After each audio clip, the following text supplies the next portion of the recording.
Hello les amis, j'espère que vous allez bien. Bon, je fais une petite story parce que comme vous avez pu voir dans les captures précédentes, VD Buzz continue à diffuser, donner la parole à des personnes qui sont en procédure judiciaire. Bon, là-dessus, rien d'étonnant, parce que quand on gratte un peu, VD Buzz appartient à la grosse équipe. Donc franchement, je sais pas ce qui se passe réellement entre ces personnes, enfin plutôt cette personne en l'occurrence, et la grosse équipe. Qu'est-ce qu'il doit avoir comme dossier pour que la grosse équipe insiste autant pour le garder sur le devant de la scène? Parce que on parle aussi de la diffusion de la bataille des couples, n'est-ce pas, alors que ces personnes sont en procédure judiciaire. Franchement, je veux même pas savoir ce qui se passe entre eux parce que c'est que des histoires hyper glauques, c'est que des trucs, des histoires de coucherie, etc. Donc ça me dégoûte. Mais quelque part qu'il y ait des magouilles entre eux, moi c'est pas mon dos, ça ne me regarde pas. Plus personne ne veut ces personnes à l'écran, on le voit dans les réactions du public.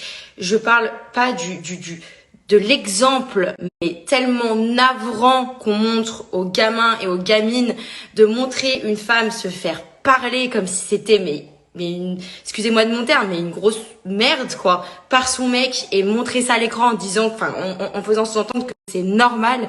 D'ailleurs, je me demande où sont passées toutes les grandes féministes extrémistes.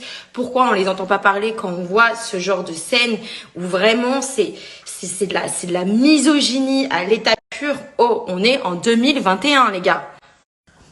Donc voilà, s'il y a des gamines qui passent par là, les filles, ce n'est pas normal de se faire parler de la sorte par son mec, ok? Ce n'est pas normal. Et en aucun cas, vous devez accepter ça. En aucun cas. Même les couples à l'ancienne, comme mes parents, où mon père a travaillé toute sa vie, ma mère n'a jamais travaillé de sa vie, jamais mon père se serait permis de lever ne serait-ce qu'un mot plus haut que l'autre. Donc ça, c'est pas la réalité, et ne vous inspirez surtout pas de ça, y compris les jeunes garçons qui regardaient ça. C'est juste honteux, c'est honteux. Et puis elle qui dit rien, mais c'est la honte. Bref, moi ça c'est pas mon problème. En tout cas, ce qui est sûr, c'est que donc TFX, qui est le même groupe que Énergie 12, c'est les mêmes émissions, c'est les mêmes personnes, c'est les mêmes patrons, on va se parler clairement.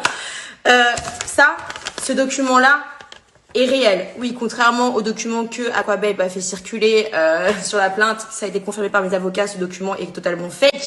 En l'occurrence, celui-ci est vrai. J'ai déposé plainte, d'accord, contre la production et contre ces personnes. Ils sont en procédure judiciaire. Donc stoppez ces espèces de diffusions honteuses, stoppez ces émissions de psy. Donc comme je disais, stoppez ces émissions de psy, je sais pas quoi là sur W9 pour essayer de racheter une image à des personnes qui franchement sont...